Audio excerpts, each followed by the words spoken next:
Baik, teman-teman, kita mulai ya. Teman-teman media yang saya hormati. Bismillahirrahmanirrahim. Assalamualaikum warahmatullahi wabarakatuh. Selamat sore dan salam sejahtera untuk kita semua. Om Swastiastu, Namo Buddhaya, salam kebajikan, salam. Pak Gubernur Bank Indonesia yang kami hormati, Pak Ketua DKOJK, Pak Mahendra, dan Ketua DK LPS, Pak Purbaya Yudi Sadewa. Sore hari ini kami berempat sebagai Komite Stabilitas Sistem Keuangan akan menyampaikan hasil dari pertemuan berkala KSSK seperti yang diatur di dalam undang-undang. Untuk itu, pada teman-teman media, saya ingin sampaikan sebelum kita memulai substansi bahwa pertemuan KSSK tentu menyangkut evaluasi dan juga analisa serta bagaimana kita melakukan diskusi kebijakan maupun berbagai elemen dinamika ekonomi termasuk risiko. Ini menyangkut triwulan keempat 2024 karena ini adalah pertemuan pertama di 2025. Oleh karena itu nanti banyak dari pembahasan kita memang membahas mengenai kondisi triwulan keempat itu meskipun kita mungkin juga akan menyampaikan beberapa perkembangan terkini. Saya mulai ya untuk menyampaikan hasil dari pertemuan rapat berkala Komite Stabilitas Sistem Keuangan yang pertama kali di tahun 2025. Pertemuan berkala ini kita lakukan pada tanggal 21 Januari 2025. Jadi hari Selasa yang lalu. Stabilitas sistem keuangan atau sering kita sebut SSK untuk triwulan 4 2024 menurut kami Komite Stabilitas Sistem Keuangan tetap terjaga di tengah divergensi atau divergensi pertumbuhan ekonomi dunia. Ini karena berbagai negara maju, ada yang ekonominya masih kuat seperti Amerika Serikat, sementara Eropa dan Tiongkok masih struggle untuk merecover pertumbuhannya. Dan juga di tengah ketidakpastian pasar keuangan global yang meningkat. Memasuki triwulan 1 2025 ini, perkembangan perekonomian dan pasar keuangan terus dipantau dan diantisipasi seiring masih berlangsungnya downside risk dan dinamika yang sangat muncul dari sisi eksternal. Kami berempat, Menteri Keuangan, Gubernur Bank Indonesia, Ketua Dewan Komisioner Otoritas Jasa Keuangan, dan Ketua Dewan Komisioner Lembaga Penjamin Simpanan, menyepakati dalam rapat berkala KSSK yang pertama kali tahun 2025 yang dilaksanakan pada hari Selasa yang lalu tanggal 21 Januari 2025. Dan KSSK akan terus memperkuat kewaspadaan serta meningkatkan koordinasi sinergi antar lembaga agar kita mampu memitigasi potensi dampak dari rambatan atau spillover faktor-faktor risiko yang berasal dari eksternal atau global terhadap perekonomian Indonesia maupun terhadap stabilitas sistem keuangan dalam negeri. Tadi disebutkan bahwa perekonomian dunia menghadapi atau mengalami divergensi atau divergence, yaitu pertumbuhan ekonomi yang berbeda-beda. Dan ini menimbulkan kompleksitas serta ketidakpastian di pasar keuangan yang makin meningkat. Kita tunjukkan pada triwulan keempat 2024 perekonomian Amerika Serikat masih tumbuh kuat dan bahkan lebih kuat, sementara ekonomi Eropa dan Jepang masih mengalami perlemahan. Berdasarkan rilis terbaru di bulan Januari 2025, pertumbuhan ekonomi Tiongkok agak sedikit terakselerasi menjadi 5,4% year on year untuk triwulan keempat 2024. Ini perkembangan positif. Pertumbuhan yang terakselerasi ini didorong oleh stimulus ekonomi yang dilancarkan oleh pemerintah Tiongkok. Arah kebijakan dari pemerintah dan Bank Sentral Amerika Serikat juga menjadi faktor yang memberikan pengaruh paling besar pada kondisi ketidakpastian pasar keuangan global. Di satu sisi perekonomian Amerika Serikat mengalami penguatan dan pasar tenaga kerjanya juga membaik. Dampak kebijakan tarif yang dilakukan di Amerika Serikat diperkirakan akan memberikan pengaruh terhadap proses disinflasi atau penurunan inflasi menjadi tertahan. Dengan demikian inflasinya diperkirakan masih pada level yang kuat. Ini di Amerika Serikat ya, dan ini tentu mempengaruhi stand atau posisi dari Fed Fund Rate, kebijakan dari suku bunga Federal Reserve yang dalam hal ini ekspektasi untuk terjadinya penurunan menjadi lebih terbatas akibat tadi inflasinya masih tertahan akibat kebijakan tarif yang dilakukan. Dari sisi fiskal, Amerika Serikat juga akan lebih ekspansif dan ini mendorong yield dari US Treasury tetap tinggi, baik pada tenor jangka pendek maupun jangka panjang.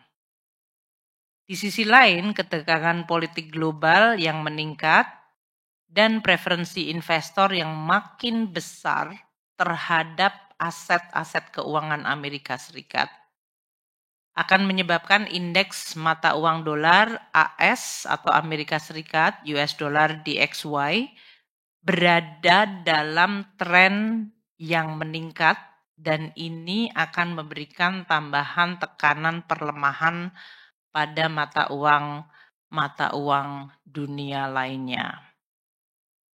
Kita semua tahu IMF di dalam rilis terbaru pada Januari 2025 ini mengeluarkan proyeksi di mana pertumbuhan ekonomi global tahun 2025 akan tetap stagnan, yaitu pada level 3,3%.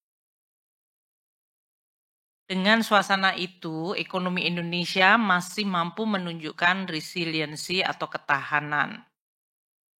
Pada triwulan ketiga, ekonomi kita tumbuh 4,95% year on year, terutama didukung oleh investasi, konsumsi rumah tangga, dan pertumbuhan ekspor.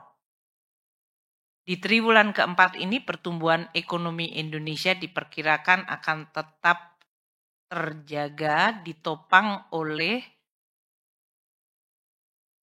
kenaikan investasi, terjaganya konsumsi rumah tangga, dan belanja pemerintah pada akhir tahun.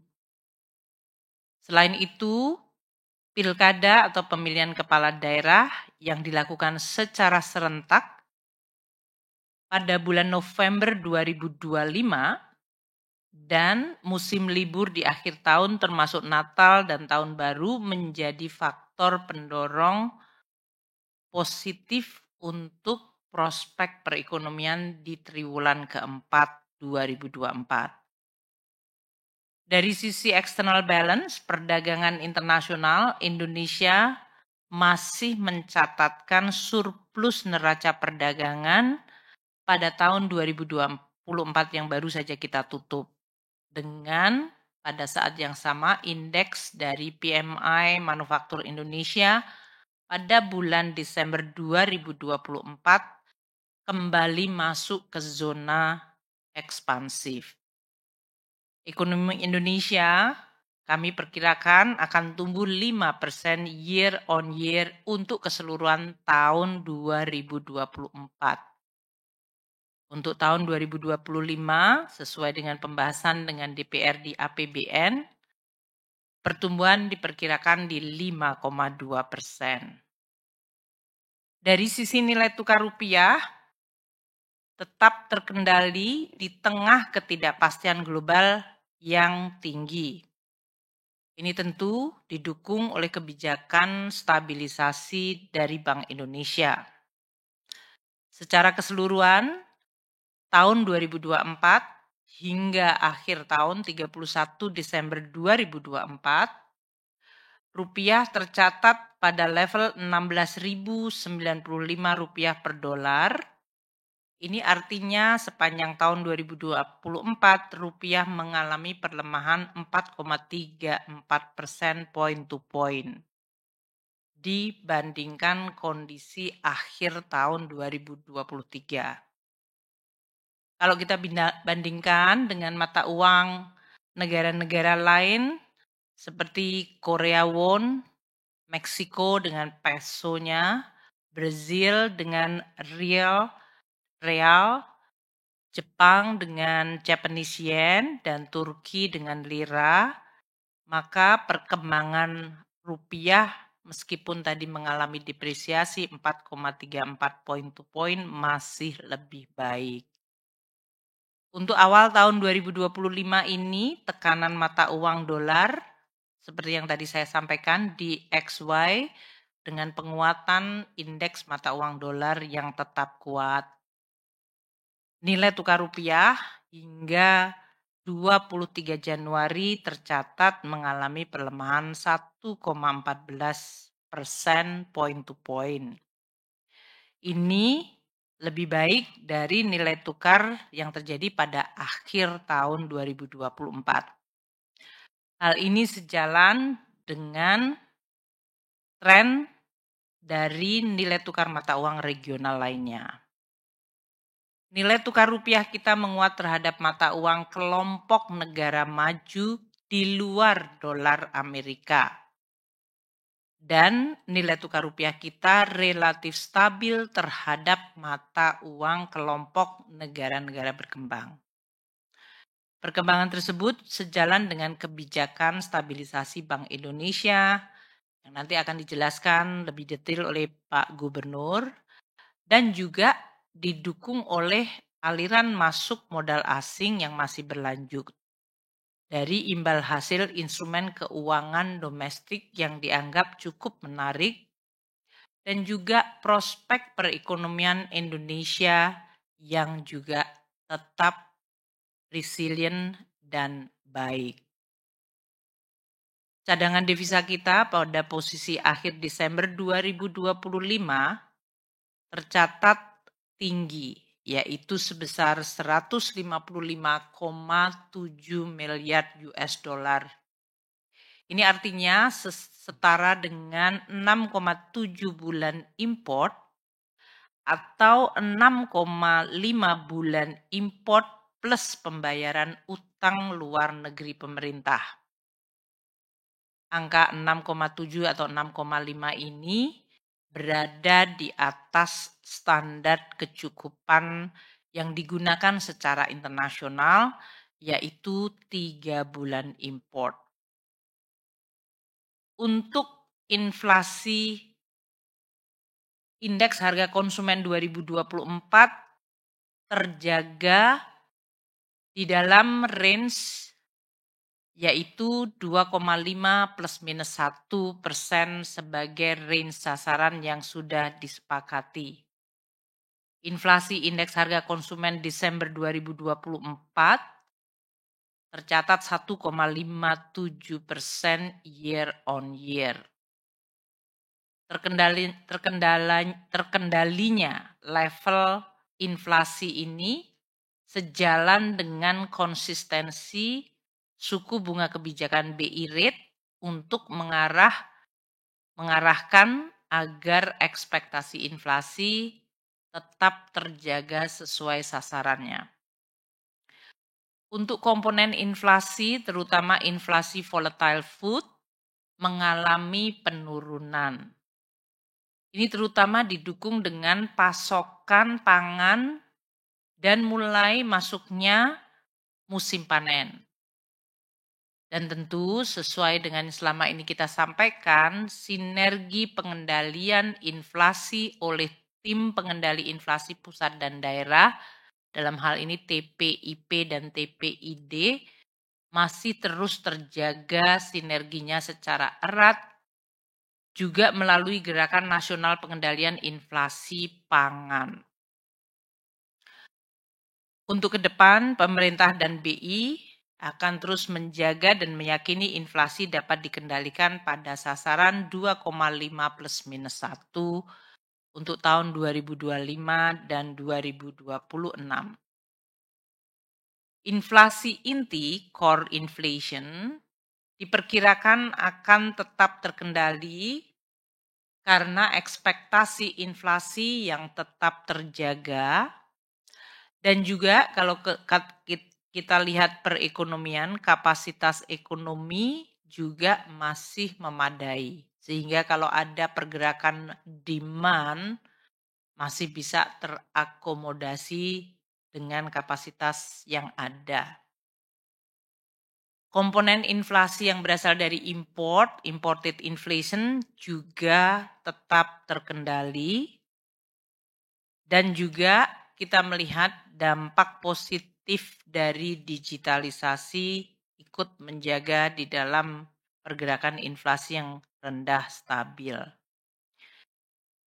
Inflasi dari volatile food diperkirakan akan tetap terjaga dengan masuknya sekarang musim panen dan musim tanam dan musim panen dan juga curah hujan yang sudah kembali normal. APBN tahun 2024, seperti yang telah kami sampaikan kepada teman-teman media, bekerja sangat keras dan juga menunjukkan kinerja positif untuk terus menjaga stabilitas dan pertumbuhan. Dari sisi pendapatan, APBN 2024 masih membukukan pertumbuhan positif 2,10% year on year, 2,10. Ini pada saat perekonomian mengalami berbagai tekanan dan harga komoditas mengalami koreksi yang cukup dalam.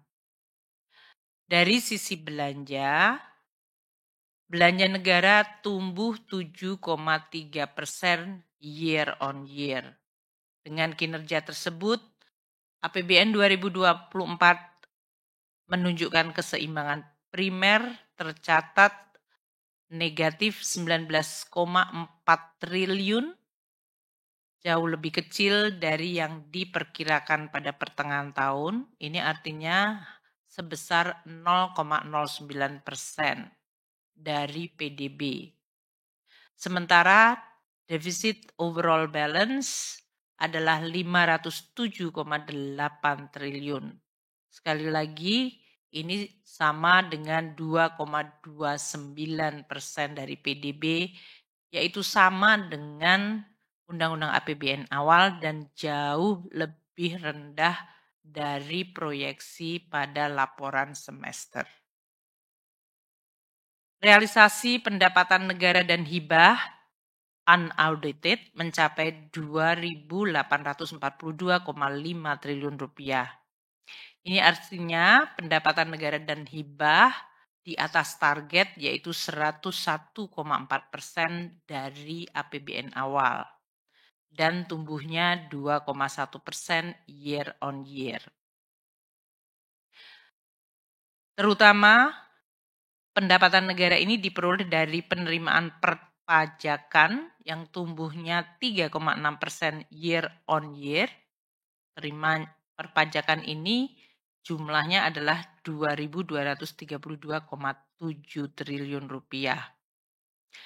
Meskipun masih tumbuh 3,6%, penerimaan perpajakan ini 96,7% dari target APBN. Sementara penerimaan negara bukan pajak yang mencapai 579,5 triliun rupiah itu 117,8% dari target APBN.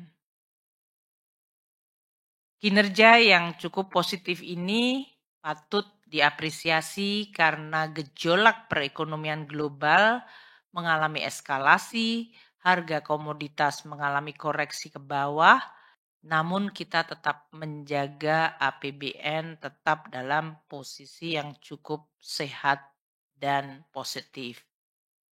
Pertumbuhan penerimaan perpajakan terutama didukung oleh kinerja sektor-sektor penyumbang pajak yang utama, baik itu yang berasal dari manufaktur, dari perdagangan, jasa keuangan, serta sektor-sektor yang tetap mengalami pertumbuhan positif.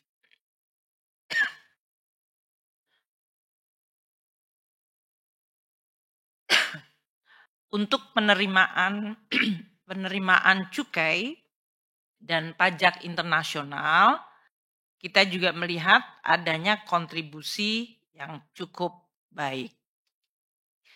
Sementara dari sisi PNBP, kita masih bisa mengumpulkan penerimaan yang tadi di atas target 117,8%.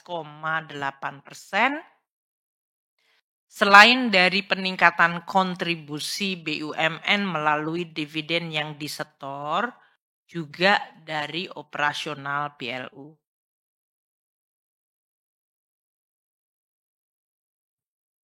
Untuk belanja negara,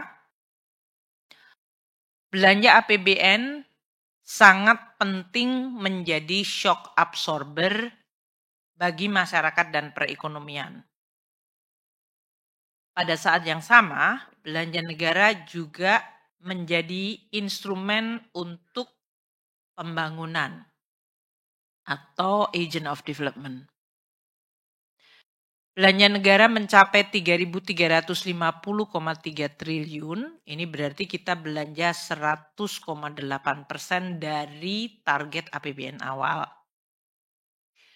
Seperti tadi saya sampaikan, belanja negara tumbuh 7,3% year on year. Untuk belanja pemerintah pusat mencapai 2.486,7 triliun rupiah, bahkan tumbuhnya lebih tinggi yaitu 11% year on year. Sementara transfer ke daerah 863,5 triliun rupiah, itu tumbuh 7,7% year on year. Kinerja positif dari belanja negara ditopang oleh adanya tahun 2024 kenaikan belanja pegawai yang mencapai 12,6% year on year. Belanja barang mengalami kenaikan 19,6% year on year. Sementara itu belanja modal juga tumbuh tinggi di 16,3% year on year. Seluruh kenaikan belanja tahun 2024 ini yang menikmati adalah masyarakat dalam berbagai bentuk bantuan sosial, stabilitas pasokan dan harga pangan, pemberian THR, kenaikan gaji, ASN TNI Polri, penyelesaian proyek infrastruktur dan proyek strategis nasional, serta berbagai bantuan-bantuan masyarakat lainnya. Dari sisi pembiayaan anggaran yang terus dijaga dan dikelola secara prudent untuk tetap menjaga agar APBN sustainable, realisasi pembiayaan 2024 tercapai 553,2 triliun rupiah. Ini 105,8% dari APBN. Untuk pembiayaan utang mencapai 556,6 triliun rupiah atau hanya 85,9% dari target APBN. Sedangkan pembiayaan non-utang bahkan mencapai minus 3,4 triliun rupiah. Realisasi pembiayaan utang yang lebih rendah dari yang dirancang APBN, terutama melalui penerbitan surat berharga negara atau SBN itu, yaitu sebesar 450,7 triliun rupiah, dan pinjaman neto sebesar 105,8 triliun rupiah. Pembiayaan yang terus dijaga secara hati-hati dan terukur dengan terus memperhatikan outlook dari defisit APBN dan likuiditas pemerintah, serta dinamika pasar keuangan yang terus meningkat, dan keseimbangan antara biaya utang dengan risiko utang. Pemerintah akan terus mengoptimalkan pengelolaan APBN dan peran APBN sebagai instrumen penting untuk melakukan stabilisasi, memperbaiki distribusi pemerataan, dan meningkatkan efisiensi dari perekonomian. Berbagai kebijakan-kebijakan yang ada di dalam APBN dan diatur undang-undang seperti kebijakan insentif yang diberikan berupa PPN atau pajak pertambahan nilai yang ditanggung pemerintah untuk penyerahan rumah tapak dan satuan rumah susun diberikan dalam periode 1 September sampai 31 Desember 2024. Insentif ini meningkatkan pertumbuhan ekonomi, menstimulasi daya beli masyarakat di sektor perumahan. Perkiraan jumlah unit rumah yang dapat diidentifikasi menikmati kebijakan insentif perpajakan ini adalah 41.150 unit rumah. Pemerintah juga memberikan insentif PPN bea masuk DTP ditanggung pemerintah untuk kendaraan bermotor listrik berbasis baterai atau KBLBB. Dan kebijakan ini diteruskan di tahun 2025. Insentif diberikan atas impor dan atau penyerahan KBLBB bagi investor baru maupun produsen dalam negeri yang tentu memiliki komitmen untuk memproduksi atau berinvestasi membuka pabrik KBLBB di dalam negeri. Pemerintah juga dalam hal ini menggunakan instrumen fiskal dalam bentuk bea masuk anti-dumping untuk melindungi industri dalam negeri. BMAD, bea masuk anti-dumping, diberlakukan untuk impor produk biaxially oriented polypropylene atau BOPP dan produk canai lantaian dari besi atau baja bukan paduan. Ini terutama yang diimpor dari beberapa negara di dalam rangka untuk melindungi sektor manufaktur dari serbuan impor yang dalam hal ini menggunakan nilai atau value lebih rendah yang dapat menyebabkan kerugian terhadap industri dalam negeri.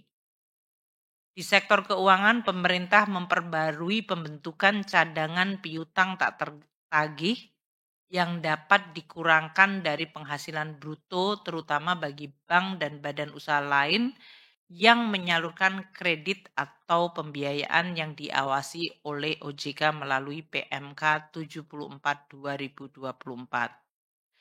Kebijakan tersebut memberikan kepastian hukum dan kemudahan dan dalam rangka mengakomodasi penerapan PSAK 100 sehingga 109 PSAK 109 Dengan demikian, ini juga akan menciptakan pembentukan cadangan piutang untuk komersial dan perpajakan agar lebih selaras.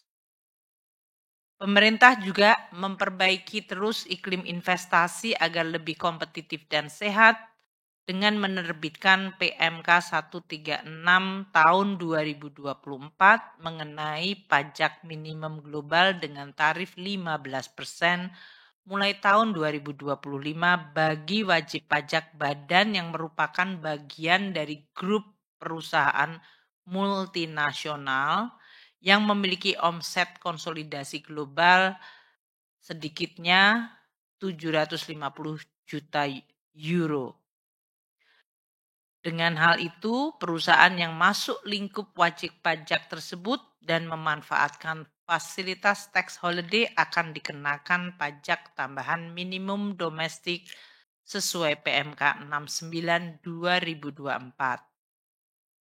Di akhir tahun, pemerintah juga mengeluarkan kebijakan tarif PPN 12% mulai 1 Januari seperti diamanatkan Undang-Undang 7 2021 tentang HPP dan melalui PMK 131 2024 PPN 12% diberlakukan hanya atas barang mewah. Untuk barang lain, pengenaan tarifnya 11/12 dari harga sehingga tarif efektif tetap 11%. Untuk barang jasa yang mendapatkan fasilitas tidak dikenakan PPR, seperti barang kebutuhan pokok, akan tetap mendapatkan fasilitas tidak dikenakan PPN, termasuk jasa pendidikan dan kesehatan.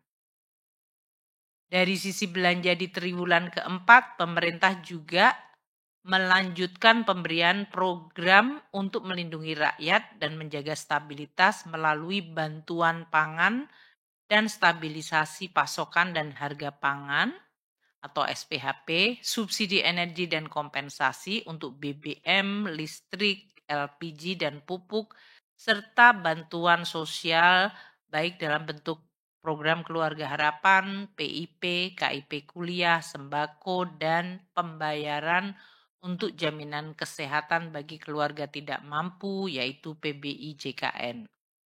Pemerintah juga memberikan dukungan kepada akses kredit usaha menengah dan kecil melalui program KUR dan dukungan di sektor perumahan.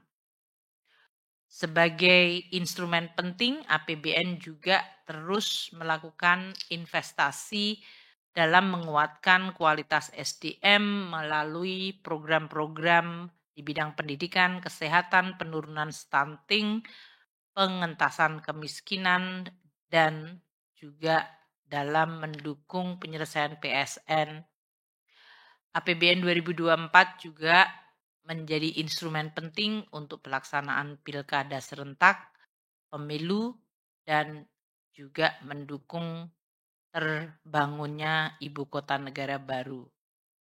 Pemerintah akan memberikan terus dukungan dengan terutama program-program yang sekarang menjadi fokus perhatian dari Presiden terpilih, Presiden Prabowo Subianto dan Wakil Presiden Gibran Rakabumi. Terutama untuk 2025 adalah makan bergizi gratis, pemeriksaan kesehatan gratis, renovasi sekolah, dan pembangunan sekolah unggulan. Saya akan berhenti sekarang untuk memberi kesempatan kepada Gubernur Bank Indonesia yang nanti akan dilanjutkan oleh Ketua DK OJK dan Ketua DK LPS untuk menyampaikan bagian-bagian yang merupakan tugas dari masing-masing lembaga. Kami akan terus berkoordinasi dengan BI, OJK, LPS agar kita terus menjaga stabilitas dan terutama juga mendorong pertumbuhan ekonomi. Silakan Pak Gubernur. Terima kasih. Bismillahirrahmanirrahim. Assalamualaikum warahmatullahi wabarakatuh. Salam sejahtera bagi kita semuanya. Salam, Om Swastiastu, Namo Buddhaya, salam kebajikan, Rahayu, Rahayu, Rahayu. Yang kami hormati Ibu Menteri Keuangan, Pak Ketua DK OJK, Pak Ketua DK LPS, dan rekan-rekan media. Kami akan menyampaikan dalam rapat koordinasi KSSK bagaimana respon dari kebijakan Bank Indonesia untuk bersama menjaga stabilitas makroekonomi, stabilitas sistem keuangan, dan mendorong pertumbuhan ekonomi. Bank Indonesia terus memperkuat respon bauran kebijakan moneter, makroprudensial, dan sistem pembayaran untuk menjaga stabilitas dan mendorong pertumbuhan ekonomi yang berkelanjutan. Kebijakan moneter diseimbangkan untuk menjaga stabilitas dan turut mendorong pertumbuhan ekonomi atau yang sering kita sebut pro-stability and growth. Sementara itu, kebijakan makro-prudensial, sistem pembayaran, pendalaman pasar uang, serta ekonomi keuangan inklusif dan hijau terus diarahkan untuk mendorong pertumbuhan ekonomi atau pro-growth. Bank Indonesia terus mengoptimalkan bauran kebijakan tersebut untuk tetap menjaga stabilitas dan turut mendorong pertumbuhan ekonomi yang berkelanjutan, serta mendukung penuh implementasi program-program pemerintah dalam Asta Cita, termasuk koordinasi erat antara kebijakan Bank Indonesia dengan kebijakan fiskal pemerintah, kebijakan KSSK, dan juga untuk ketahanan pangan, pembiayaan ekonomi, serta digitalisasi, baik transaksi keuangan pemerintah maupun akselerasi ekonomi dan keuangan digital nasional. Sejalan dengan arah bauran kebijakan tersebut, rapat Dewan Gubernur Bank Indonesia pada tanggal 14 dan 15 Januari 2025 memutuskan untuk menurunkan suku bunga BI rate sebesar 25 basis point menjadi 5,75%.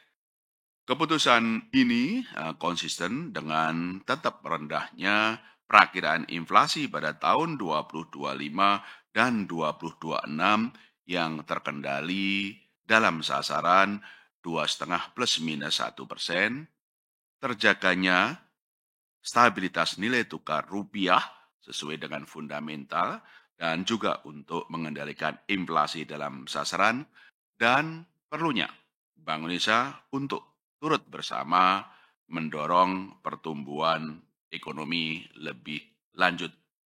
Ke depan, Bank Indonesia akan terus mengarahkan kebijakan moneter untuk menjaga inflasi dalam sasaran dan stabilitas nilai tukar, dengan tetap mencermati ruang untuk penurunan suku bunga lebih lanjut dalam rangka turut mendorong pertumbuhan ekonomi, dan tentu saja kami akan evaluasi dari waktu ke waktu sesuai dinamika yang terjadi pada perekonomian global dan nasional, atau yang sering kami sampaikan data dependent.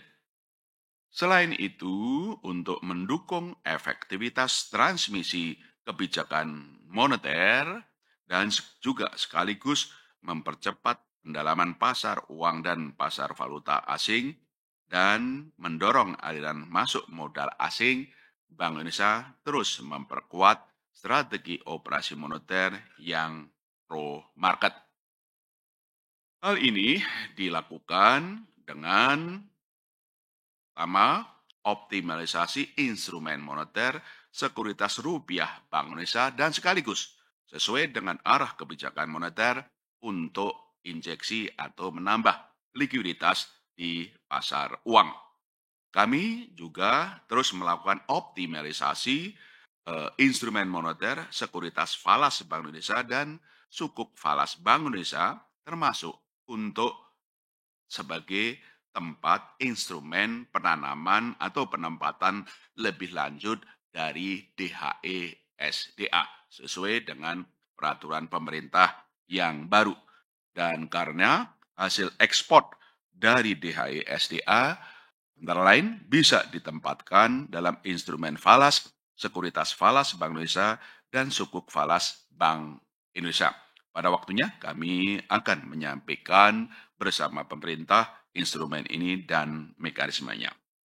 Untuk mendorong operasi moneter yang pro market, kami juga terus melakukan strategi operasi moneter, mengarahkan struktur suku bunga instrumen untuk tetap menarik portfolio asing, demikian juga untuk melakukan operasi transaksi term repo maupun swap falas.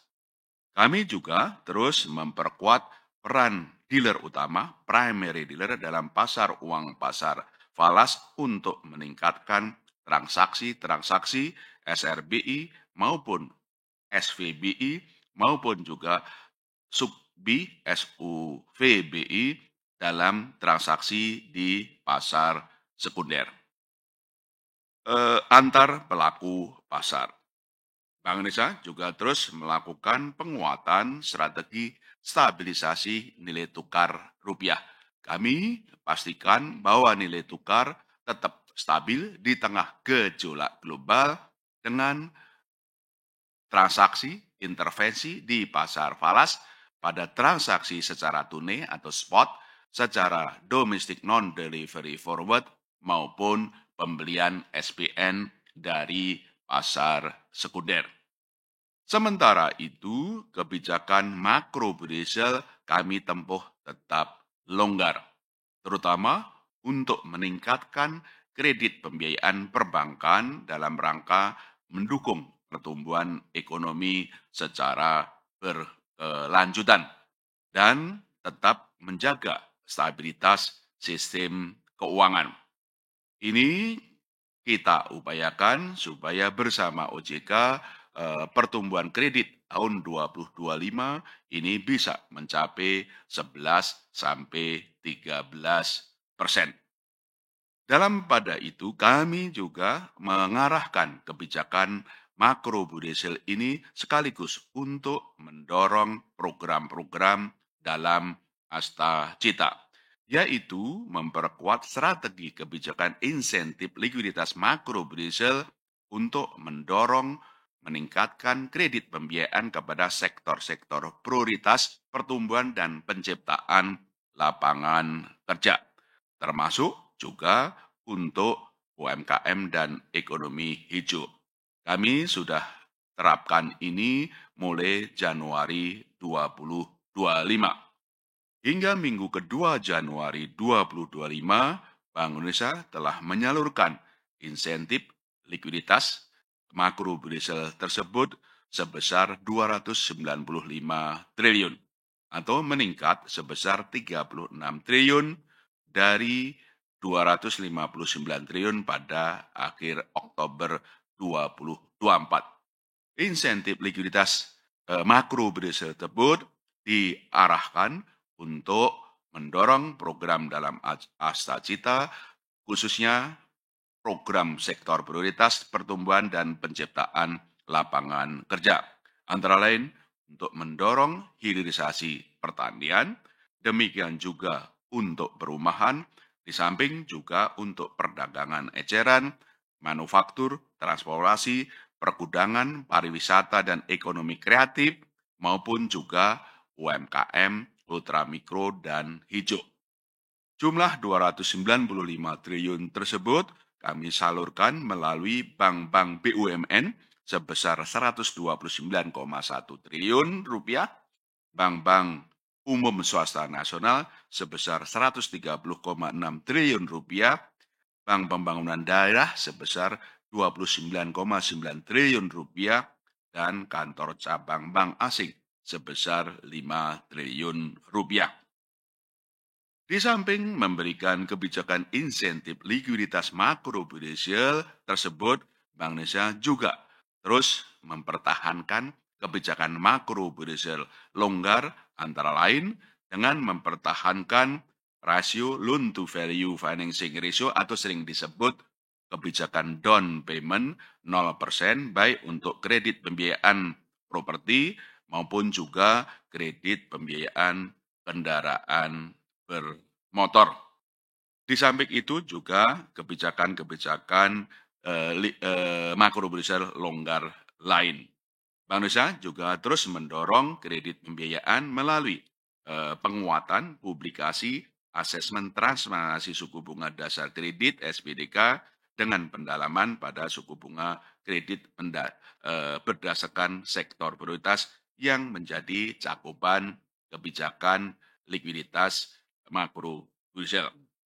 Di bidang sistem pembayaran, Bank Indonesia terus mengarahkan kebijakan sistem pembayaran untuk menopang pertumbuhan khususnya untuk sektor perdagangan dan UMKM serta memperkuat akseptasi pembayaran digital masyarakat.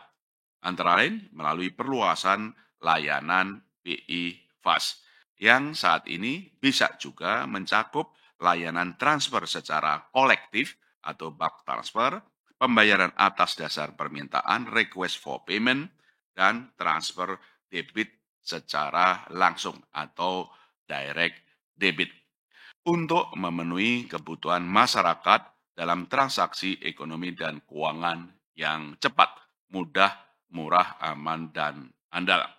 Bank Indonesia juga terus mendorong penguatan implementasi inisiatif elektronifikasi untuk mendukung program-program pemerintah melalui digitalisasi program kesejahteraan sosial, elektronisasi transaksi sektor transportasi maupun juga elektronifikasi transaksi keuangan pemerintah daerah. Selain itu, Bank Indonesia juga terus memastikan stabilitas sistem pembayaran terjaga ditopang oleh struktur industri yang sehat dan infrastruktur yang stabil. Di bidang pendalaman pasar keuangan, Bank Indonesia terus melakukan pendalaman pasar keuangan melalui integrasi pengembangan produk, harga, dan pelaku pasar, serta infrastruktur termasuk implementasi center counterparty (CCP) untuk produk derivatif suku bunga dan nilai tukar.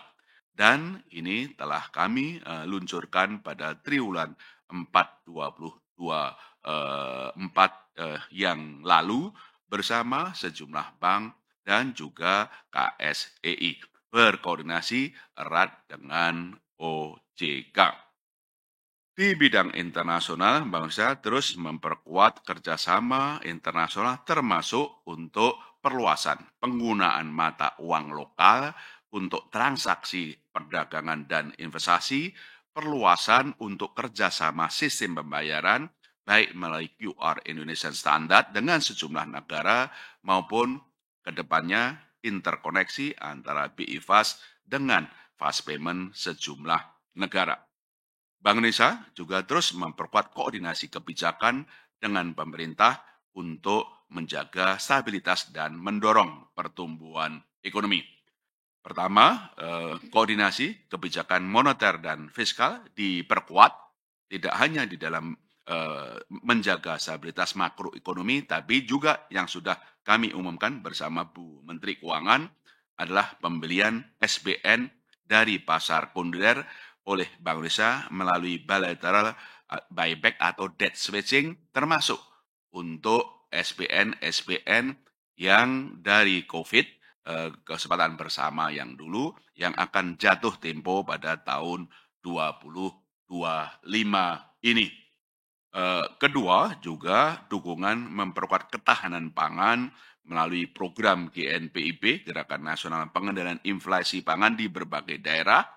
Ketiga, mendorong pembiayaan ekonomi melalui kebijakan insentif likuiditas ke sektor-sektor prioritas, termasuk pembiayaan inklusi dan hijau. Dan keempat, dukungan untuk akselerasi transaksi digital pemerintah pada program kesejahteraan sosial, elektronifikasi transaksi keuangan pemerintah daerah, serta sektor transformasi antara lain melalui koordinasi tim percepatan dan perluasan digitalisasi daerah TP2DD. Demikian Bu Menteri Keuangan dari Bank Indonesia, saya kembalikan kepada Ibu Menteri Keuangan. Terima kasih Pak Gubernur. Sekarang kami persilahkan Pak Mahendra, Ketua DKOJK untuk menyampaikan. Silakan Pak. Terima kasih. Assalamualaikum warahmatullahi wabarakatuh. Selamat sore Salam sejahtera bagi kita semua. Om Swastiastu, Namo Buddhaya, Salam Kebajikan. Yang terhormat Ibu Menteri Keuangan, Bapak Gubernur Bank Indonesia, Bapak Ketua DKLPS, teman-teman media yang saya banggakan, dan tentu para pejabat dari 4 lembaga KSSK yang hadir pada kesempatan ini. Stabilitas sektor jasa keuangan nasional dalam periode sepanjang 2024 dan sejak pertemuan KSSK sebelumnya di bulan Oktober tetap terjaga stabil di tengah dinamika perekonomian global karena didukung oleh permodalan yang kuat, likuiditas yang memadai, profil risiko yang terkelola, serta kinerja sektor jasa keuangan yang tumbuh positif. Kinerja intermediasi perbankan tumbuh positif dengan profil risiko yang terjaga. Pertumbuhan kredit perbankan sepanjang 2024 mencatatkan pertumbuhan double digit sebesar 10,39% year on year menjadi 7.827 triliun. Didorong oleh kredit investasi yang tumbuh tinggi sebesar 13,62% dan diikuti kredit konsumsi 10,61%. Sedangkan kredit modal kerja tumbuh 8,35%. Kualitas kredit juga tetap terjaga dengan rasio NPL gross sebesar 2,08% dan NPL net sebesar 0,74%. Loan at risk atau LAR juga menunjukkan tren penurunan menjadi 9,28%. Di sisi lain, dana pihak ketiga tercatat tumbuh 4,48% menjadi 8.837 triliun. Dengan giro, tabungan, dan deposito masing-masing tumbuh 3,34%, 6,78%, dan 3,5%. Ketahanan perbankan terjaga kuat dengan tingkat permodalan atau Capital Adequacy Ratio (CAR) berada di level tinggi sebesar 26,68%. Likuiditas perbankan pada Desember 2024 tetap memadai dengan rasio alat likuid terhadap non-core deposit atau AL/NCD dan alat likuid terhadap DPK, AL/DPK masing-masing 112,87% dan 25,59%. Jauh di atas threshold masing-masing sebesar 50% dan 10%. Sepanjang tahun 2024, perkembangan pasar modal tetap menunjukkan resiliensinya. Meski pasar saham pada tahun 2024 ditutup melemah ke tingkat 7.079,91 atau turun 2,65%, investor non-resident membukukan net buy sebesar 16,53 triliun, serta nilai kapitalisasi pasar naik menjadi 12.336 triliun atau 5,74%. Penghimpunan dana oleh korporasi di pasar modal juga dalam tren positif. Tercatat nilai penawaran umum mencapai 259,24 triliun dengan 43 emiten baru. Dan memasuki Januari 2025, pasar keuangan domestik masih bergerak fluktuatif, seiring ekspektasi melambatnya laju pemangkasan Fed Fund Rate dan potensi kebijakan pemerintahan Amerika Serikat yang baru. Di sektor perasuransian, penjaminan, dan dana pensiun, aset industri asuransi per Desember 2024 mencapai 1.133,87 triliun atau tumbuh 2,03% year on year. Kinerja asuransi komersil berupa akumulasi pendapatan premi mencapai 336,65 triliun atau tumbuh 4,91%. Permodalan di industri asuransi komersial pada Desember 2024 masih memadai dengan risk-based capital industri asuransi jiwa sebesar 420,67% dan asuransi umum dan reasuransi sebesar 325,93%, di atas ambang batas 120%. Di sisi industri dana pensiun, total aset dana pensiun tumbuh sebesar 7,31% year on year, menjadi 1.508,21 triliun. Dengan aset dana pensiun sukarela sebesar 382,54 triliun, atau tumbuh 3,75%. Adapun outstanding penjaminan per Desember 2024 tercatat terkontraksi 0,71% menjadi 419,9 triliun. Dan aset terkontraksi 0,04% menjadi 46,39 triliun.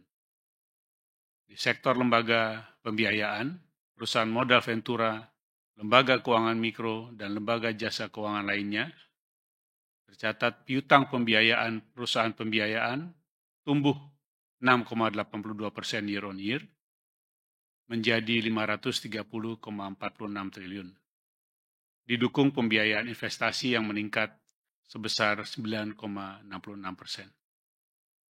Profil risiko perusahaan pembiayaan terjaga dengan rasio non-performing financing atau NPF net sebesar 0,75% dan NPF gross 2,7%. Gearing rasio perusahaan pembiayaan berada pada level yang memadai sebesar 2,31 kali, jauh di bawah batas maksimum 10 kali. Sementara itu, pertumbuhan pembiayaan modal ventura di Desember 2024 terkontraksi sebesar 8,72%. Dengan nilai pembiayaan tercatat 16,48 triliun. Pada industri fintech peer-to-peer lending atau P2P lending, outstanding pembiayaan tercatat tumbuh sebesar 29,14% year on year atau sebesar 77,02 triliun, dan penyaluran kepada sektor produktif sebesar 8,45 triliun. Tingkat risiko kredit macet secara agregat atau TWP 90 dalam kondisi terjaga di posisi 2,6%. Untuk menjaga stabilitas sektor jasa keuangan serta memperkuat peran sektor jasa keuangan mendorong pertumbuhan ekonomi nasional, OJK mengambil langkah-langkah kebijakan sebagai berikut. Sesuai dengan amanat Undang-Undang P2SK, OJK mendapatkan mandat baru, yaitu pengawasan untuk perusahaan induk konglomerasi keuangan, kegiatan jasa bulion, keuangan derivatif, aset keuangan digital termasuk aset kripto, serta koperasi simpan pinjam open loop.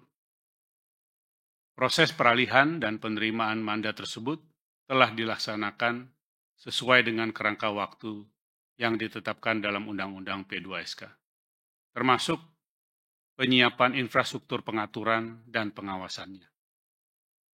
Seiring peralihan tugas pengaturan dan pengawasan aset kripto, serta sebagai bagian dari upaya memperkuat ekosistem keuangan digital di Indonesia, OJK menerbitkan 3 ketentuan tentang penyelenggaraan perdagangan aset keuangan digital dan aset kripto mekanisme pelaporan dan pengawasan aset keuangan digital dan aset kripto, dan pemeringkat kredit alternatif. Dalam rangka melaksanakan amanat Undang-Undang P2SK juga, OJK telah menyelaraskan beberapa ketentuan dan kebijakan, antara lain mengenai pemanfaatan dan tata kelola si pelaku, yaitu sebuah sistem yang memuat data dan informasi rekam jejak pelaku fraud di sektor jasa keuangan.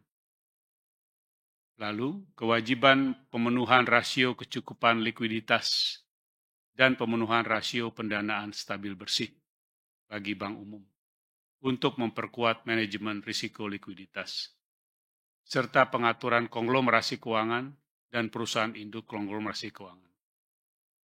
Di sisi pelindungan konsumen, telah diterbitkan ketentuan tentang penilaian sendiri terhadap pemenuhan ketentuan pelindungan konsumen dan masyarakat di sektor jasa keuangan. OJK mendukung program pemerintah terkait penyediaan rumah bagi masyarakat, khususnya bagi masyarakat berpenghasilan rendah. Antara lain melalui penggunaan Sistem Layanan Informasi Keuangan atau SLIK dalam proses pemberian kredit dan pembiayaan perumahan sebagai salah satu informasi yang dapat digunakan dalam analisis kelayakan calon debitur dan bukan merupakan satu-satunya faktor dalam pemberian kredit pembiayaan. OJK juga menyiapkan kanal pengaduan khusus pada kontak 157 untuk menampung pengaduan jika terdapat kendala dalam proses pengajuan kredit kepemilikan rumah atau KPR untuk MBR dimaksud. Selanjutnya, OJK bersama stakeholders terkait membahas dukungan likuiditas bagi pembiayaan program 3 juta rumah untuk lebih besar lagi, mengingat besarnya kebutuhan dana yang dibutuhkan untuk program itu. Antara lain, penyempurnaan skema efek beragunan aset surat partisipasi atau EBA-SP di pasar modal. OJK juga telah mengeluarkan serangkaian kebijakan untuk mendukung pembiayaan sektor perumahan, yaitu kualitas KPR dapat dinilai hanya berdasarkan ketetapan pembayaran atau satu pilar. Lebih longgar dibandingkan kredit lainnya di mana bank menilai dengan 3 pilar, yaitu prospek usaha, kinerja debitur, dan kemampuan membayar. KPR dapat dikenakan bobot risiko yang rendah dan ditetapkan secara granular dalam penghitungan aset tertimbang menurut risiko, serta mencabut larangan pemberian kredit pengadaan atau pengolahan tanah sejak Januari 2023 untuk mendukung sisi pendanaan kepada pengembang perumahan. OJK bersama dengan Kementerian Lingkungan Hidup dan Bursa Karbon Indonesia meresmikan perdagangan internasional perdana unit karbon Indonesia melalui Bursa Karbon Indonesia pada tanggal 20 Januari 2025. Peresmian ini merupakan milestone dalam penyelenggaraan perdagangan karbon di Indonesia. Selain itu, dalam membangun ekosistem karbon yang transparan, berintegritas, inklusif, dan adil, pemerintah Indonesia telah melakukan penguatan elemen-elemen penting dalam ekosistem karbon sesuai best practice internasional, meliputi penguatan sistem registry nasional atau SRN, pengukuran pelaporan dan verifikasi, sertifikat pengurangan emisi gas rumah kaca, dan otorisasi serta corresponding adjustment pada perdagangan karbon luar negeri.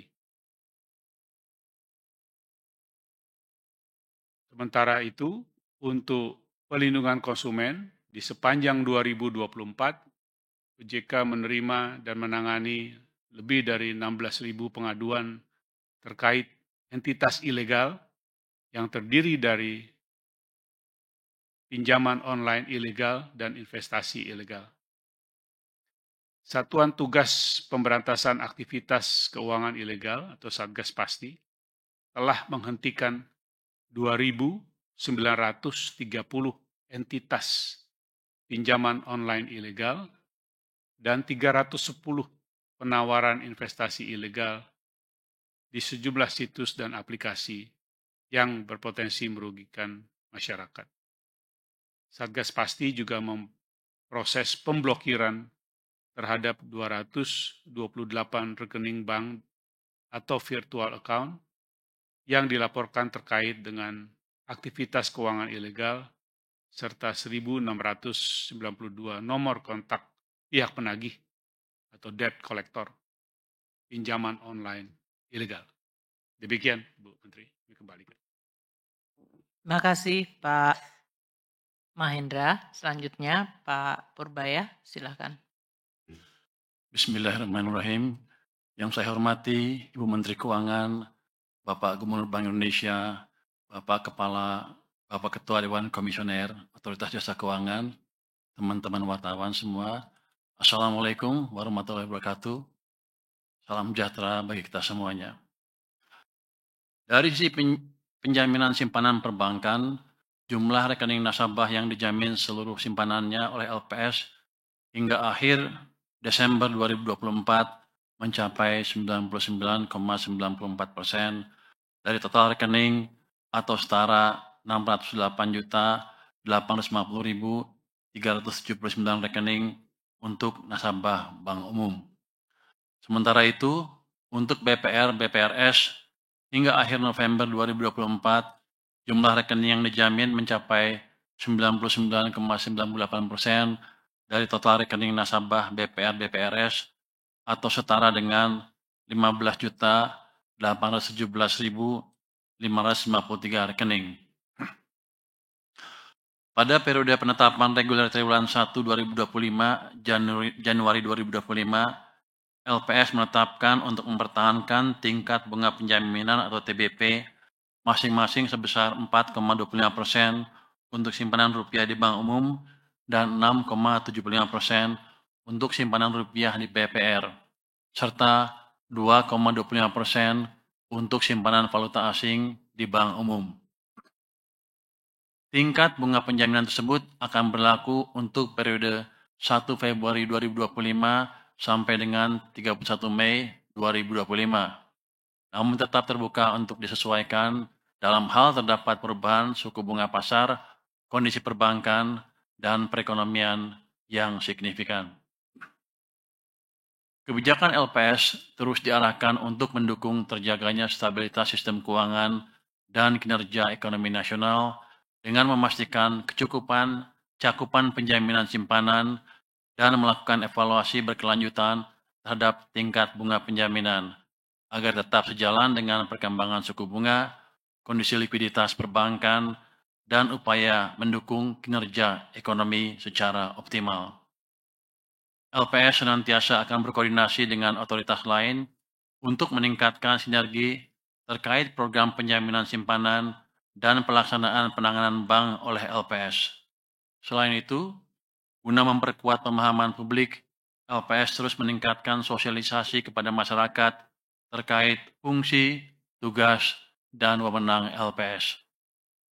LPS juga melanjutkan penyusunan kebijakan dan pengaturan yang mendukung pengembangan dan penguatan sektor keuangan terkait program penjaminan simpanan dan penanganan bank dengan menerbitkan peraturan mengenai premi program restrukturisasi perbankan, rencana resolusi bank umum, laporan bank serta penjaminan simpanan, pelaporan data penjaminan simpanan berbasis nasabah, dan penanganan bank yang mengalami permasalahan solvabilitas. Selain itu, LPS juga tengah mempersiapkan pengaturan proses bisnis, infrastruktur, dan pengembangan SDM sebagai amanat Undang-Undang Pengembangan dan Penguatan Sektor Keuangan atau Undang-Undang P2SK terkait program penjaminan polis yang akan dilaksanakan pada tahun 2028 serta pengaturan terkait pelaksanaan program restrukturisasi perbankan dalam hal terjadi krisis sistem keuangan. Demikian update dari LPS, Ibu. Terima kasih Pak Purbaya. Teman-teman wartawan sekalian, Komite Stabilitas Sistem Keuangan KSSK terus berkomitmen untuk meningkatkan sinergi dan terutama untuk mengantisipasi potensi, risiko, dan dinamika yang sekarang terus berkembang, terutama dari dinamika geopolitik dunia dan potensi rambatannya pada perekonomian dan sektor keuangan domestik. Dalam hal ini, KSSK akan terus memperkuat coordinated policy response dan kewaspadaan di dalam rangka memitigasi kemungkinan risiko bagi perekonomian dan stabilitas sistem keuangan atau KSSK. KSSK telah dan akan terus berkomitmen mendukung sektor real dan program Astacita dari pemerintah untuk mendorong pertumbuhan ekonomi yang berkelanjutan, menciptakan kesempatan kerja, pemerataan, dan terutama ketahanan perekonomian Indonesia serta kemakmuran bangsa. Pemerintah dalam hal ini kami Kementerian Keuangan, Bank Indonesia, OJK, dan LPS terus berkomitmen menyelesaikan peraturan pelaksanaan yang telah diamanatkan dalam Undang-Undang P2SK agar bisa terlaksana dengan melibatkan berbagai pihak termasuk pelaku industri keuangan dan masyarakat. Sesuai dengan peraturan perundang-undangan, KSSK akan kembali menyelenggarakan rapat berkala pada bulan April 2025. Demikian yang bisa saya sampaikan bersama-sama dengan Pak Gubernur Bank Indonesia, Bapak Ketua DKOJK, dan Ketua DK LPS. Terima kasih dan kita buka untuk beberapa pertanyaan. Kalau tidak salah sudah dikumpulkan ya. Pak Gubernur silakan kalau mau memulai. Kemudian dari Pak Mahendra udah ada ya? Dan Sudah. silakan Pak Gubernur duluan. Terima kasih. Ada 4 pertanyaan yang masuk ke tempat saya urutkan. 1, apakah penurunan BI rate akan berlanjut untuk mendukung pertumbuhan ekonomi meski masih dihantui ketidakpastian global? Itu dari Saudara Surya Bisnis Indonesia. Dalam menentukan respon BI rate, kita akan melihat bagaimana perakiraan inflasi ke depan dibandingkan dengan sasaran 2,5 plus minus 1%. Yang kedua, bagaimana kita melihat tujuan bersama seperti Ibu sampaikan Bu Menteri tadi, mendorong pertumbuhan supaya 5,2% tahun ini bisa dicapai. Dan yang ketiga, kami melihat stabilitas nilai tukar. Itu 3 hal itu yang sebenarnya utamanya kita lihat. Kami melihat kenapa masih ada ruang untuk penurunan suku bunga lebih lanjut. Terutama didasarkan pada pertimbangan pertama dan kedua. 1, kami melihat bahwa perakiraan inflasi ke depan itu tetap rendah. Misalnya inflasi IHK pada akhir tahun ini kami perkirakan sekitar 2,7%.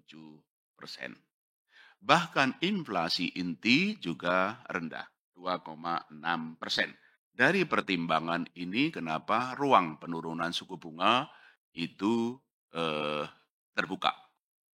Yang kedua, pertimbangan yang kedua, pertumbuhan ekonomi. Tadi Bu Menteri Keuangan kita bersama semuanya dari fiskal, dari moneter, dan dari OJK tidak hanya menjaga SSK, tapi juga bersama untuk mendorong pertumbuhan. Supaya yang 5,2% pertumbuhan ini bisa didorong. Dalam konteks ini, kenapa ruang penurunan suku bunga itu juga perlu untuk bersama, turut mendorong pertumbuhan ekonomi.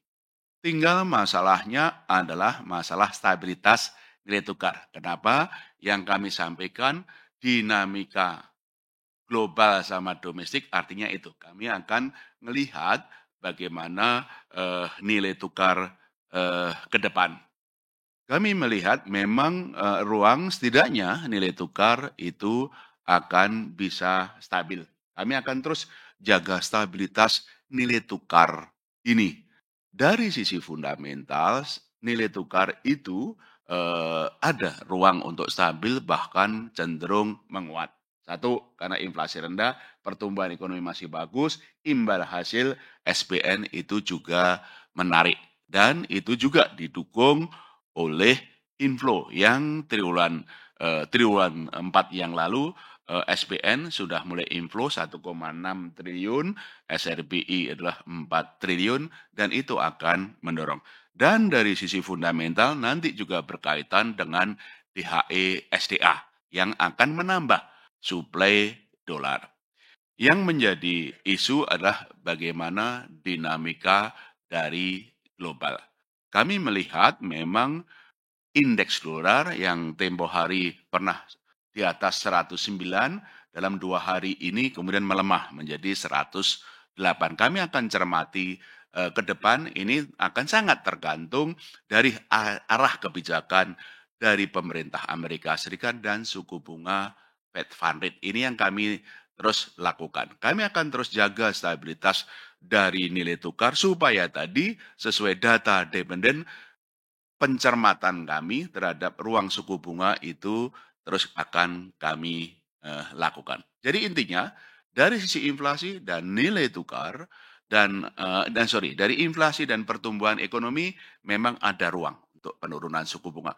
Dari sisi nilai tukar yang kami arahkan untuk stabilitas dan arah stabilitas itu juga didukung dari sisi fundamental dan insya Allah juga DHE SDA ini. Yang menjadi isu adalah dinamika globalnya yang tentu saja harus kita cermati dari waktu ke waktu. Itu yang saya sampaikan adalah yang kami maksud adalah data dependent adalah itu yang kami maksudkan. Pertanyaan yang kedua dari saudara Yara, indeks dolar dalam posisi menguat akan memberikan tekanan terhadap negara-negara berkembang. Bagaimana BI memastikan rupiah stabil? Kami terus berada di pasar, terus melakukan stabilitas nilai tukar rupiah dan devisa, cadangan devisa kami seperti tadi sampaikan Bu Menteri Keuangan cukup besar, 155,4 miliar. Dan kami kumpulkan ini pada saat dulu terjadi inflow. Dan karena ini kami gunakan untuk menjaga stabilitas dari sisi nilai tukar ini. Caranya bagaimana? Itu kami intervensi secara tunai di pasar spot maupun juga secara forward domestic non-delivery forward dan koordinasi dengan Bu Menteri Keuangan untuk pembelian SBN dari pasar sekunder.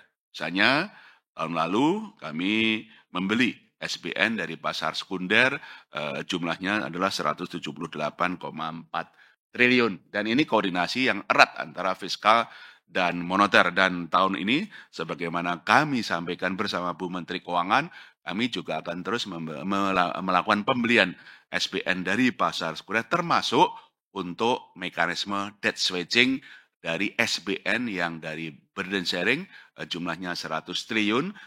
Insya Allah kami juga bisa membeli lebih dari itu sehingga itu bersama-sama untuk juga bisa melakukan stabilitas. Jadi intinya dari saudara Yara, yang kami lakukan adalah terus berada di pasar, melakukan intervensi falas, baik secara tunai, spot, secara domestic non-delivery forward, dan juga koordinasi erat antara fiskal moneter untuk supaya memang SBN-nya itu tetap terjadi inflow, di samping juga dari SRBI, dan insya Allah juga dalam konteks untuk bersama-sama nanti mensukseskan DHE SDA.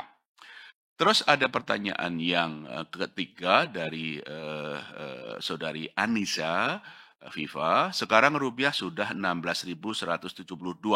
Bagaimana BI melihat ke depan? Apakah bisa kembali ke level 15.000? Tentu saja fokus dari kebijakan kami adalah stabilitas nilai tukar. Karena stabilitas itu yang paling penting untuk pengendalian inflasi, untuk mendorong pertumbuhan ekonomi, dan juga untuk menjaga sustainabilitas fiskal, demikian juga untuk stabilitas sistem keuangan. Dan fokusnya yang kami maksud stabil tentu saja sejalan yang tadi sudah disampaikan Bu Menteri Keuangan, itu sesuai mata uang regional, peer, bahkan rupiah itu menguat dibandingkan dengan mata uang negara-negara maju. Ruang untuk stabilitas dan penguatan ke depan itu juga terbuka, akan sangat ditentukan satu, indeks dolarnya keberapa. Ingat pada triwulan 3 tahun lalu, rupiah pernah 15.300 pada waktu itu. Pada waktu itu indeks dolar memang mengarah ke sekitar 102, 103. Pada triwulan 3 tahun lalu ada SBN yang inflow 60,7 triliun. Pada waktu itu SRBI 54,2 itu. Besarnya inflow ini akan juga menentukan. Dan tentu saja harapan kami dengan implementasi DHE SDA itu juga akan mendukung penguatan stabilitas nilai tukar lebih lanjut. Pertanyaan keempat, Bu Menteri, ini dari Saudari Dian, apa saja yang perlu disiapkan sejalan dengan kewajiban penempatan DHE SDA 100% selama setahun mulai Maret 2025, terutama dari sistem. Jadi pemerintah dan Bank Indonesia sudah membangun sistem DHE SDA, sudah bertahun-tahun ini. Nah, sistemnya adalah menyambungkan sistem dari pemberitahuan ekspor dari eksportir dengan sistem lalu lintas devisa yang ada di bank. Kan dari PDHE ini bahwa 100% untuk DHE itu masuk ke rekening khusus di bank. Selama ini itu sudah tersambung. Sudah tersambung. Jadi begitu sambungan ini, rekening dari DHE SDA-nya kami akan mencocokkan dari pemberitaan ekspor dengan rekening khusus yang ada di bank. Dengan sistem lalu lintas devisa sudah tersambung. Sehingga kemudian ini kami bisa cocokkan dari Bank Indonesia untuk menyambungkan apakah eksportir ini sebagai kewajibannya sudah memasukkan adalah 100% dari DHE. Ya, sekarang ini kan sudah 30%. Kurang lebih secara rata-rata ya Bu Menteri ya, itu outstanding rekening khusus ya. Outstanding rekening khusus itu bergerak antara 13 miliar ke sekitar kadang 15, kadang turun, tergantung naik turunnya. Dari rata-rata itu sekitar 13 miliar. Jadi sistem sudah ada itu. Sudah ada mencocokkan pemberitaan ekspor dari eksportir dengan rekening khusus ekspornya di bank itu sudah ada. Yang tentu saja ini yang tentu saja sistem ini yang sudah kami bangun bersama Kementerian Keuangan. Tinggal masalah nanti adalah bagaimana untuk penggunaannya karena memang setelah masuk rekening khusus banyak sekali bisa digunakan apakah sebagai untuk jaminan kredit ataupun yang lain. Yang tadi kami sampaikan dari Bank Indonesia selain yang sudah kami berikan selama ini yaitu untuk swap lindung nilai maupun juga kalau eksportirnya menyimpan deposito di bank dan banknya kemudian mendepositkan kembali BI sudah kami lihat, kami akan tambah instrumen yang tadi sekuritas falas Bank Indonesia dan sukuk falas Bank Indonesia sehingga para eksportir itu juga bisa menanamkan di situ. Itu saja yang mekanisme yang terus kami koordinasikan dengan pemerintah untuk bagaimana mekanisme penempatan. Tapi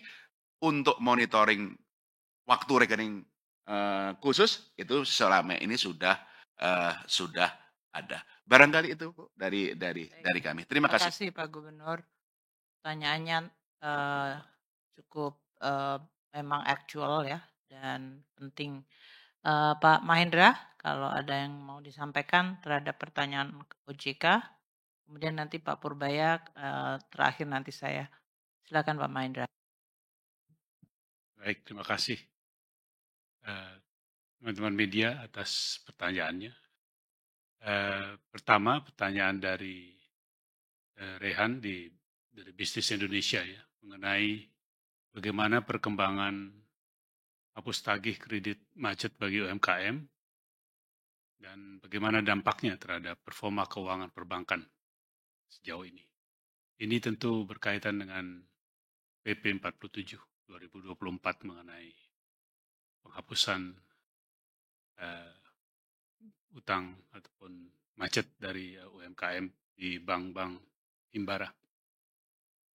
Dapat kami sampaikan bahwa saat ini implementasi dari PP tadi dalam bentuk penghapusan utang macet milik UMKM di bank-bank itu sedang berlangsung. Dan memang sudah terlaksana sejumlah tertentu dalam tahap awal ini, namun sebagian besarnya masih dalam bentuk assessment dari bank-bank itu kepada portofolio yang terkait dengan kredit macet UMKM tadi. Dan pada saatnya nanti kami akan sampaikan laporannya hasil dari pemantauan tadi.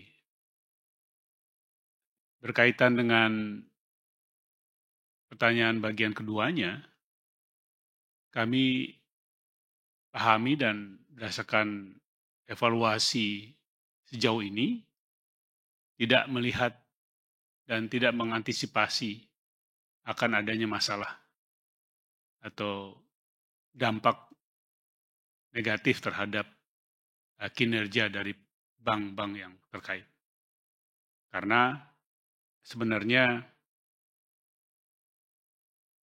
CKPN ataupun cadangan dari utang UMKM yang macet ini sudah dilakukan oleh bank-bank itu dengan memadai. Jadi tidak kami antisipasi bahwa itu akan membawa dampak yang tidak baik. Malah sebaliknya, hal ini bisa menjadikan pengelolaan dari kredit di bank-bank tadi menjadi lebih bersih dari catatan utang-utang yang lama dan bahkan ada yang sudah sangat lama ya, yang tentu akan lebih baik kalau tidak terus-menerus menjadi bagian dari catatan keuangan di bank-bank itu. Sebaliknya, pada UMKM yang memperoleh fasilitas itu, tentunya kita berharap untuk bisa menjadi kembali bagian dari motor pertumbuhan perekonomian nasional. Jadi dari dua sisi itu kami tidak mengantisipasi bahwa akan ada persoalan. Tapi kembali kami akan update sarannya itu nanti pada waktu yang tidak lama. Berkaitan dengan pertanyaan kedua dari Stefano Reuters, apakah OJK akan meminta perbankan menurunkan suku bunga pinjaman bagi eksportir DHE SDA untuk keperluan modal kerjanya? Pertama-tama kami sampaikan bahwa kami mendukung kebijakan pemerintah ini. Karena kewajiban menyimpan DHE SDA ini akan berdampak positif terhadap likuiditas falas. Dan pada gilirannya tentu likuiditas falas yang makin baik akan juga mempengaruhi tingkat suku bunga kredit falas itu sendiri. Dan berpotensi untuk meningkatkan pertumbuhan kredit. berkaitan dengan penurunan ataupun spread antara suku bunga pinjaman bagi eksportir yang memerlukan pinjaman bagi modal kerjanya dibandingkan dengan hasil ataupun yield yang diterima dari DHSDA. Kami pahami bahwa di dalam rumusan PP itu sudah difasilitasi untuk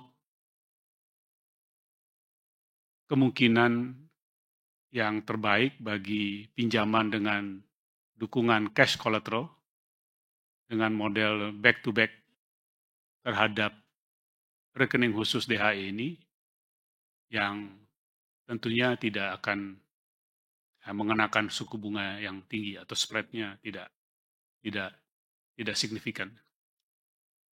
Jadi hal itu kami pahami sudah ditampung di dalam kebijakan yang akan ditetapkan oleh pemerintah.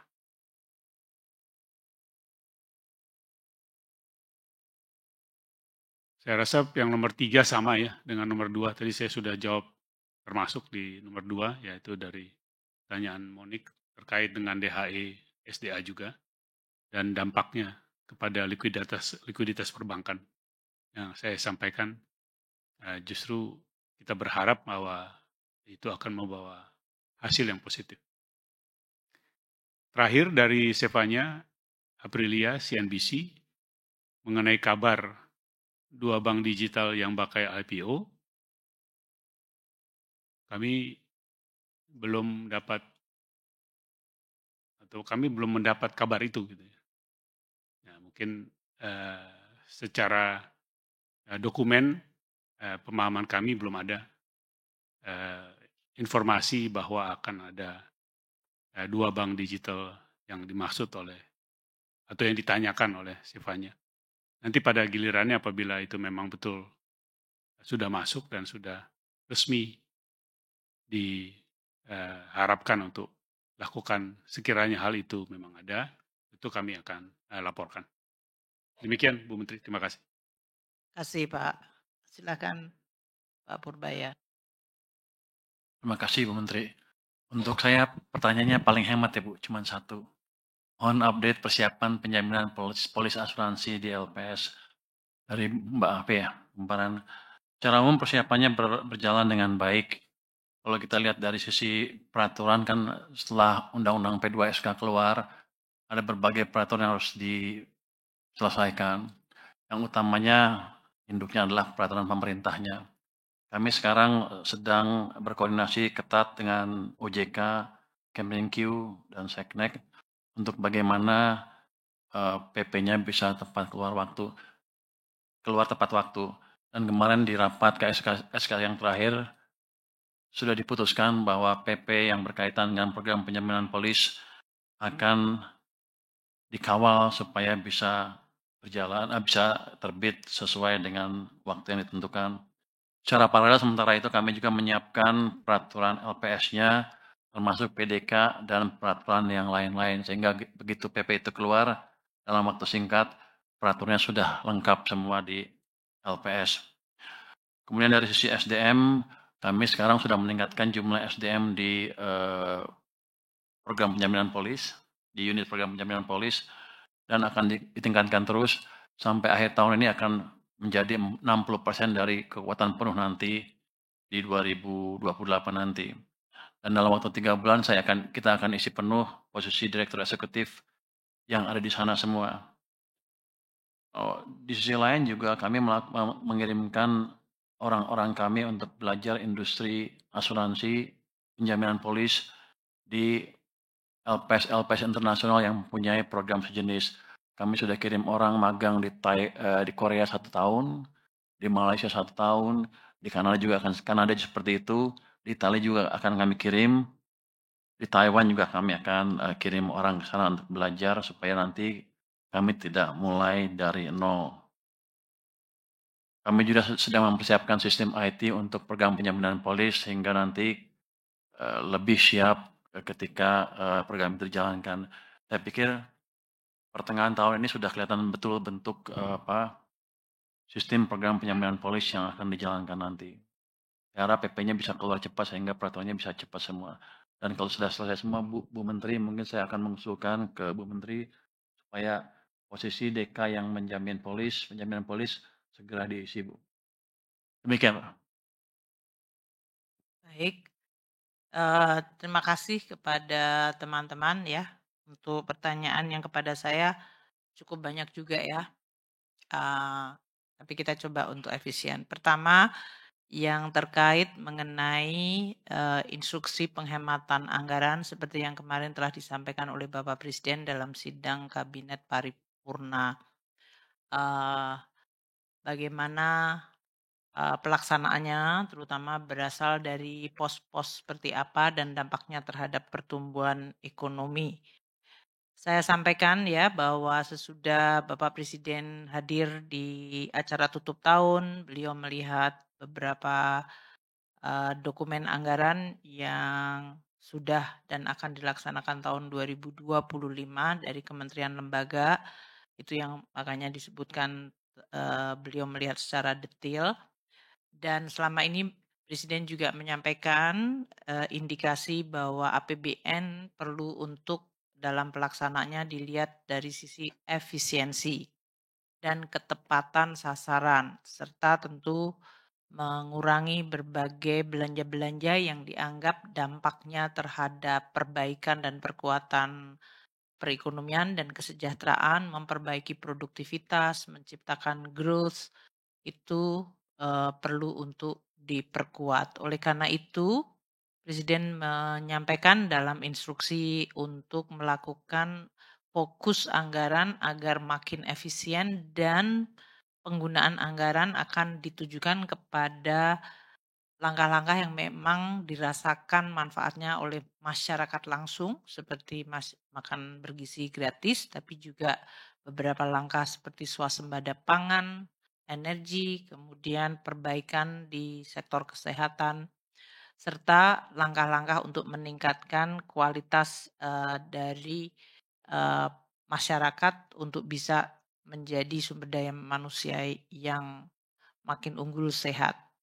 Nah, oleh karena itu, pos yang dianggap tidak langsung dirasakan manfaatnya dan dilihat cukup besar di dalam APBN dari masing-masing kementerian lembaga seperti kegiatan seremonial, seperti acara halal bihalal, serah terima, dan lain-lain, rapat, seminar, kajian, analisis, pengadaan diklat, honor untuk kegiatan, jasa profesi, percetakan, dan souvenir di era yang digital ini masih ada beberapa yang melakukan anggaran untuk pencetakan, sewa gedung, kendaraan, peralatan, kemudian jasa-jasa konsultan, belanja lainnya, termasuk belanja-belanja yang selama ini digunakan kementerian untuk memberikan beberapa bantuan pemerintah, maintenance, perawatan dan pemeliharaan, perjalanan dinas, ini yang sudah berkali-kali disampaikan, itulah yang area-area yang kita akan meminta kementerian lembaga untuk melakukan efisiensi yang cukup dalam, cukup tajam, untuk kemudian dari realokasi efisiensi ini untuk dilakukan belanja-belanja yang lebih produktif seperti Bapak Presiden sampaikan, penciptaan kesempatan kerja yang menciptakan produktivitas, menghasilkan devisa atau menghemat devisa, termasuk mendorong industrialisasi untuk hilirisasi. Ini semuanya akan kita koordinasikan dan kita laksanakan dalam sebulan ke depan. Tentu para menteri dan pimpinan lembaga juga perlu membahas dengan DPR masing-masing komisi mengenai perubahan dari anggaran mereka.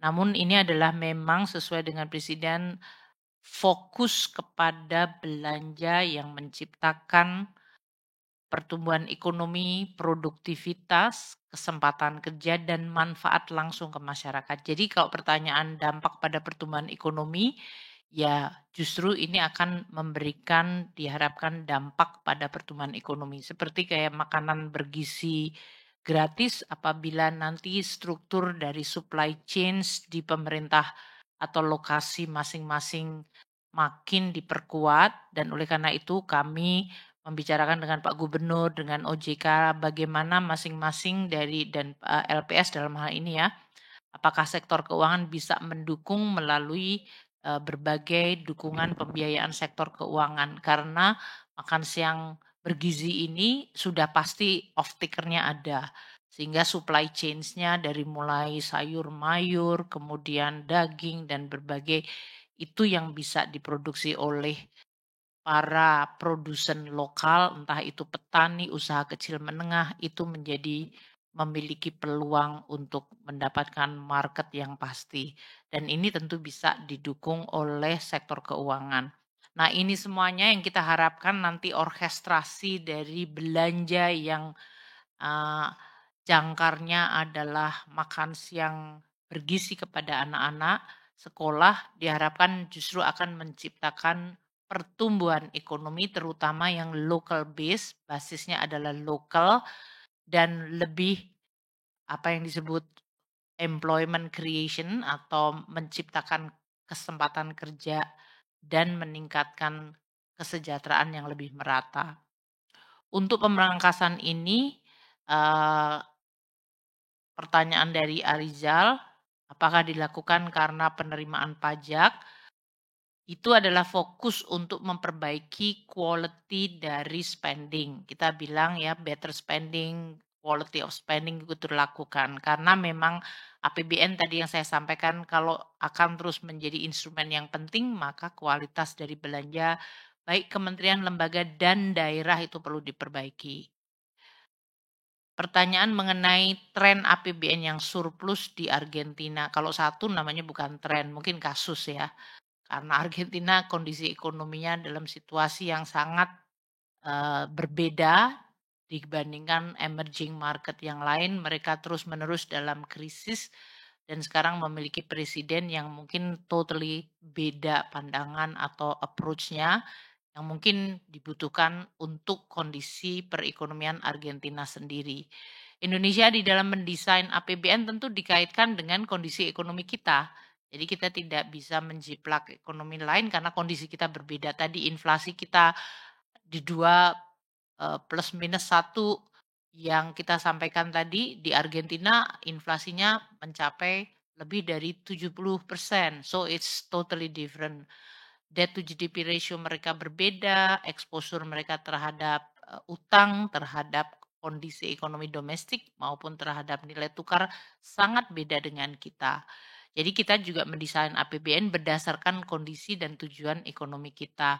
Bagaimana APBN tadi menjadi katalis terhadap produktivitas, terhadap pertumbuhan, untuk menciptakan agregat demand yang sustainable, itu yang kita terus lakukan sesuai dengan peranan APBN.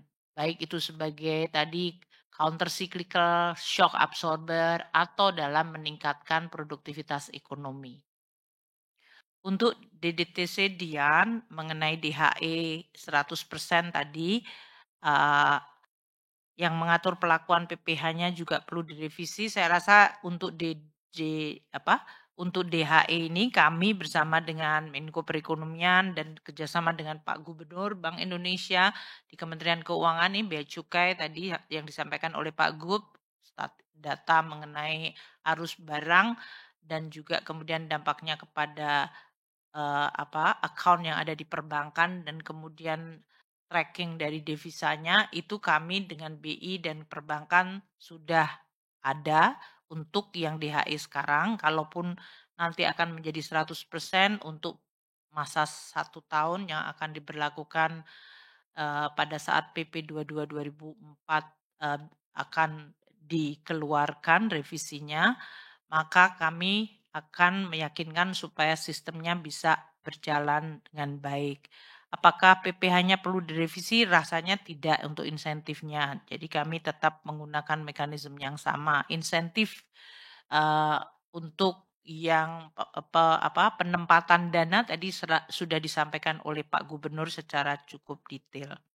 Pertanyaan kedua mengenai berbagai kebijakan insentif fiskal 2025 yang saat ini masih di dalam proses untuk penyelesaian. Jadi saya sudah menjawab ya untuk PPN DTP mobil listrik, PMK untuk insentif PPH pasal 21, DTP dan PPN untuk rumah sekarang sedang di dalam proses. Saya berharap sih bisa selesai bulan Januari ini.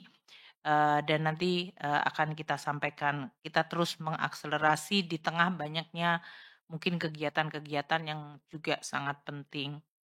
Kemudian rasanya itu 3 pertanyaan. Banyak sih pertanyaan lain mengenai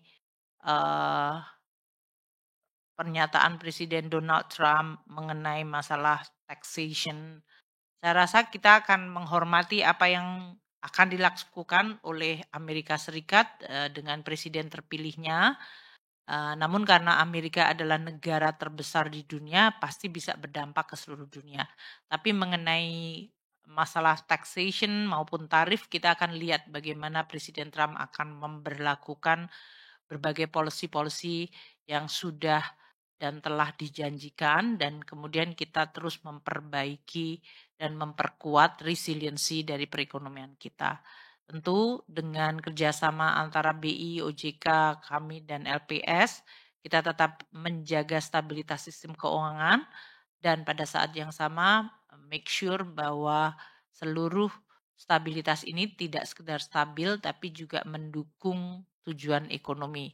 Apakah itu menciptakan growth, apakah itu menciptakan kesempatan kerja, dan melakukan juga pemerataan terhadap seluruh pembangunan di Republik Indonesia.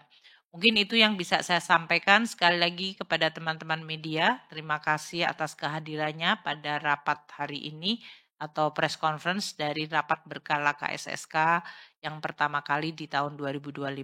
Seperti saya sampaikan tadi, untuk rapat berkala KSSK selanjutnya akan dilakukan pada bulan April.